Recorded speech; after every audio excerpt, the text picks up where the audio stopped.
Guys, this is Emily again, and today we're going to be going over the chain rule for taking derivatives.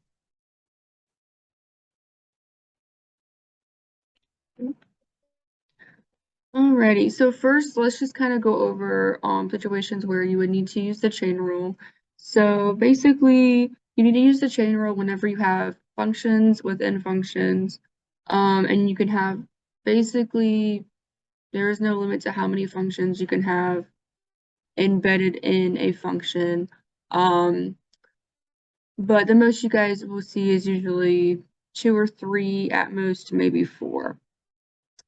Okay, so basically, if we have a function g of x that is inside of our function f of x, then you're going to be taking the derivative of the outside function f of x and multiplying that by the derivative of the inside function, in this case g of x. So you always start with the outer function first and work your way in to the innermost function until there are no functions left. Okay, so let's start off with an easy example here where we're going to find the derivative of the quantity 5x plus 2, the quantity raised to the negative 3 power. So in this case, we have two functions. We have the negative 3 exponent as a function, and then within that function, we have 5x plus 2. Okay, and it's very important to be able to identify what your functions are and be able to identify your outermost function, because that is what you need to start with. Okay, so in this case, we're going to take the derivative of the outermost function by bringing down this negative 3 and just using the power rule, and you keep the inner functions the same as you work your way in. Okay, so this would be our f prime of g of x. And this is going to be multiplied by our g prime of x, which will be the derivative of 5x plus 2, which is just 5. Okay, so lastly, you can simplify this and make it negative 15, 5x plus 2 to the negative 4. And you can always, if you don't like negative exponents, you can always rewrite this like this.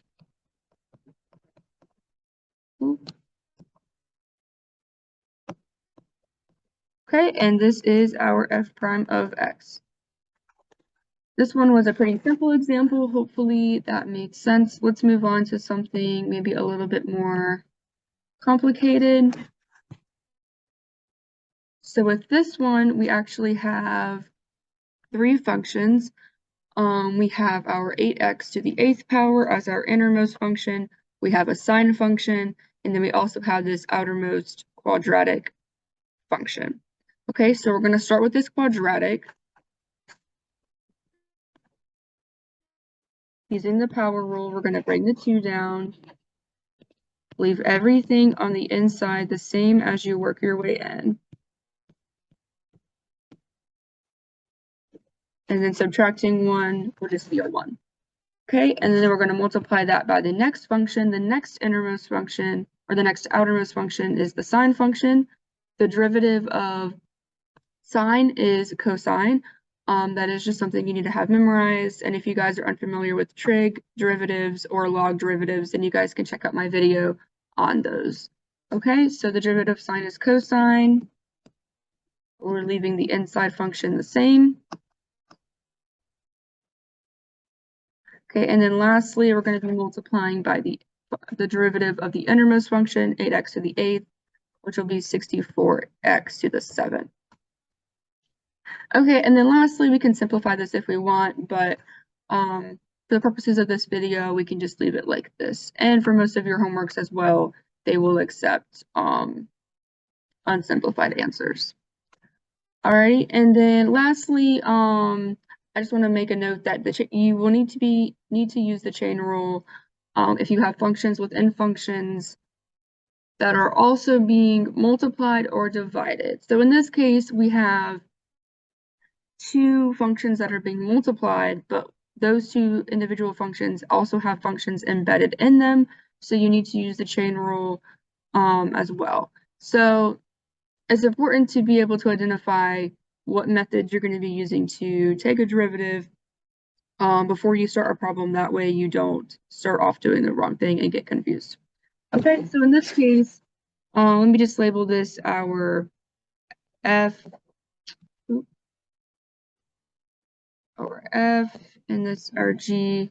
So our F prime itself is going to be 4 9x squared minus 5 to the third multiplied by 18x. And that's using the chain rule for the F function. And then our G prime is going to be 15 7x squared plus 5 to the 14th power multiplied by 14x. Okay, so now that we have those two components and we have our F and G original functions, we can plug those into the product rule formula. And if you guys are unfamiliar with the product rule, then you guys can also check out my video on that as well. Okay, so basically our overall F prime of X function is going to be equal to F prime, which in this case is 9x squared minus 5 to the third 18x. Multiplied by our original G, 7x squared plus 5 to the 15 plus, and I'm going to write the rest down here. We have our G prime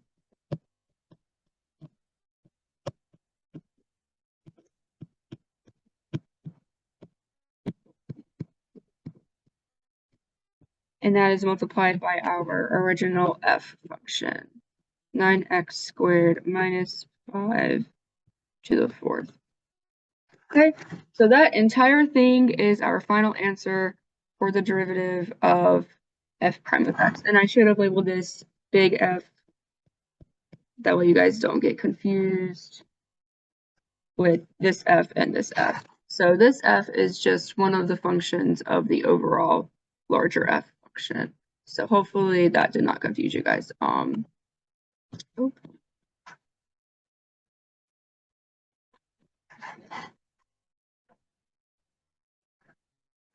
All right, well, that is all I have for you guys. I hope that this was helpful, and I hope that you guys are a little bit more familiar with taking the chain rule now.